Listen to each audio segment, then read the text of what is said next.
आणि आता महत्त्वाच्या बातम्या आपण पाहूया। उद्या बारामतीमध्ये अजित पवारांच्या सभांचा धडाका। बारामती शहर आणि तालुक्यामध्ये अजितदादांच्या तब्बल 7 सभा। सुनेत्रा पवारांची उमेदवारी घोषित होण्याची शक्यता। सुनेत्रा पवार यांच्याकडून सुप्रिया सुळेंसोबतचा photo tweet. Happy moments with Supriya Sule caption देत सुनेत्रा पवारांकडून फोटो ट्विट। बारामतीमध्ये लागला सुनेत्रा पवार यांचा निर्धार महाविजयाचा असा बॅनर। उत्साही कार्यकर्त्यांना लावलेल्या फलकाची शहरामध्ये चर्चा। महाविकास आघाडीमधून ठाकरे गट नाशिकची जागा लढणार। आमच्या वाटाघाटीमध्ये नाशिकची जागा ठाकरेंकडे, शरद पवार यांची माहिती। शिंदे गटाला जेवढ्या जागा मिळतील त्यावर गप्पा बसावं लागेल। 13 जागा मिळाल्या नाहीत तर शिंदेनी राजीनामा द्यायला हवा। महायुतीच्या जागा वाटपावर अनिल परब यांची शिंदे गटावर टीका।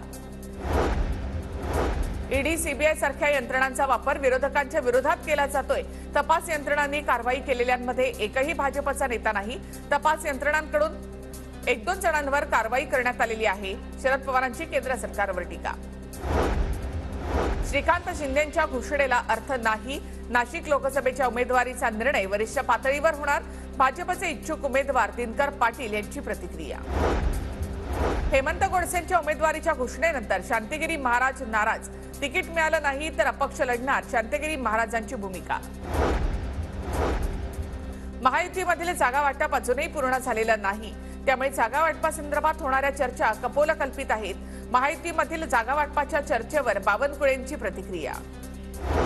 भाजपमध्ये किमान 250 खासदार परत निवडून येणार नाहीत। भाजपचा 400 पारचा नारा कदाचित 200 पार पर्यंत थांबू शकेल। संजय राऊतांची केंद्रातील सरकारवर टीका।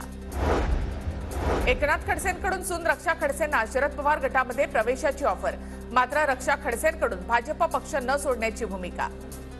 छत्रपती संभाजीनगरच्या जागेसाठी तब्बल 8 दिग्गज इच्छुक। भाजपकडून भागवत कराड यांचं नाव निश्चित झाल्याची माहिती। शिंदे गटाकडून संदीपान भुमरेंचं नाव अंतिम, तर ठाकरे गटाकडून खैरे आणि अंबादास दानवे यांच्या नावाची चर्चा। छत्रपती संभाजीनगरमध्ये चंद्रकांत खैरेंकडून प्रचार कार्यालयाचं स्तंभपूजन। ठाकरेंनी आदेश दिल्यास संभाजीनगरमधून लोकसभा लढणार, खैरेंची प्रतिक्रिया।